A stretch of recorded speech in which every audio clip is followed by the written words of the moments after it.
Hi friends, ఎలా ఉన్నారు? ఈ రోజు మనం మన టాలీవుడ్ లో ప్రెసెంట్ ఎక్కువగా డిస్కస్ అవుతున్న ఒక ప్రొడ్యూసర్ గురించి మాట్లాడబోతున్నాం.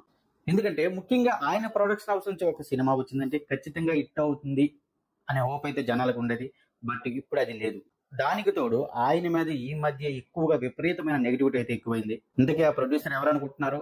మీరు అనుకుంటుంది కరెక్టే, ఆయనే మన సూర్యదేవర నాగవంశీ గారు.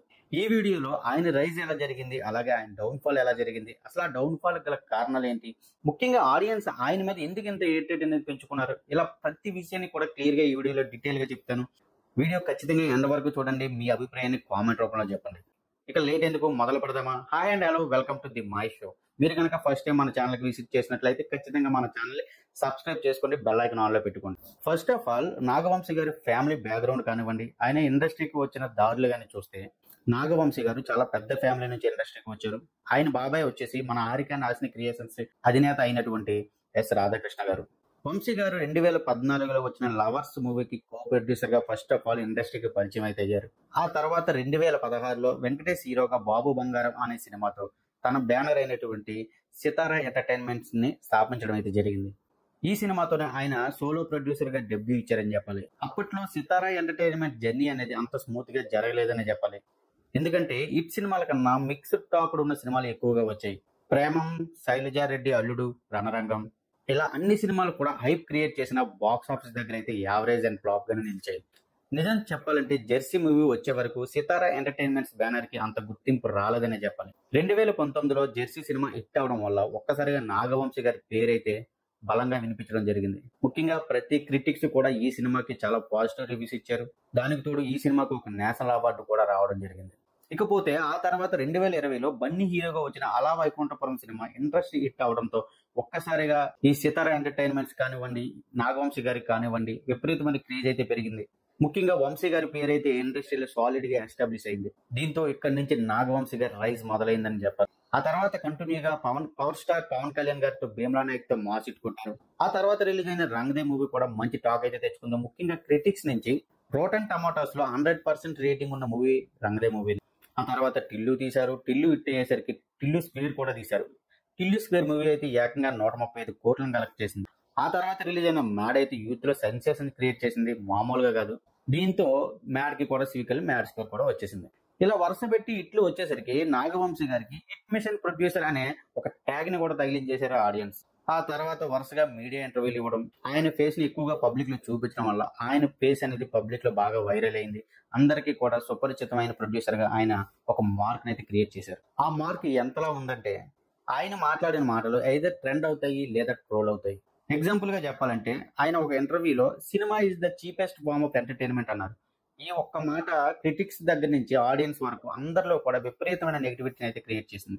ముఖ్యంగా ఈవెంట్స్ జరిగేటప్పుడు సినిమాలకు ఓవర్ బిల్డప్ అవ్వడం, ఓవర్ హైప్ ని క్రియేట్ చేయడం, ఫ్యాన్స్ అనేవారే కలెక్షన్ తెచ్చి పెట్టాలని చెప్పడం, ఇలా ఆయన చేసిన ప్రతి స్టేట్మెంట్ కూడా చాలా వైరల్ అయ్యేది.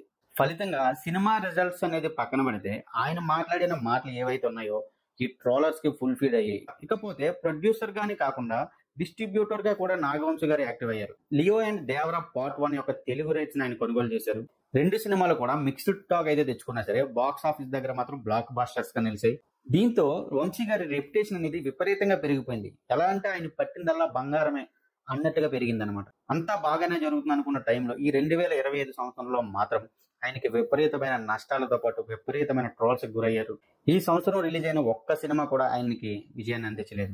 ముఖ్యంగా సూర్య గారి హీరోగా యాక్ట్ చేసిన రెట్రో మూవీ హ్యూజ్ ఫ్లాప్ అయితే అయింది. ఆ తర్వాత రిలీజ్ అయిన కింగ్డమ్ బిలో యావరేజ్ సినిమాగా మిగిలిపోయింది. దానికి కూడా పెట్టిన పెట్టుబడి కూడా కంప్లీట్ గా వసూలు చేయలేదనే చెప్పాలి. ఇకపోతే రీసెంట్ గా రిలీజ్ అయిన వార్ 2 దాదాపుగా వంశీ గారు 80 నుంచి 90 కోట్లతో రైట్స్ అయితే తీసుకున్నారు. బట్ ఈ సినిమా కలెక్షన్స్ అనేవి 50 కోట్ల దగ్గర ఆగిపోయాయి.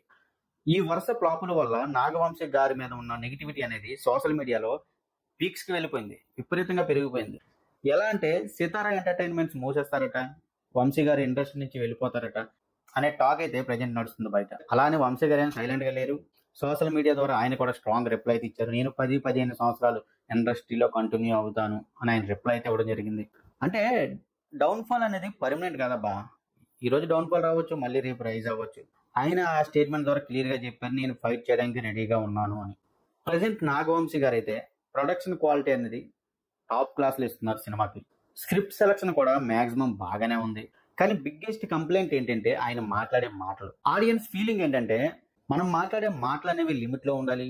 అలాగే మీరు గనక క్వాలిటీ సినిమాలు ఇస్తే జనాలకు ఖచ్చితంగా అప్రిషియేట్ చేస్తారు.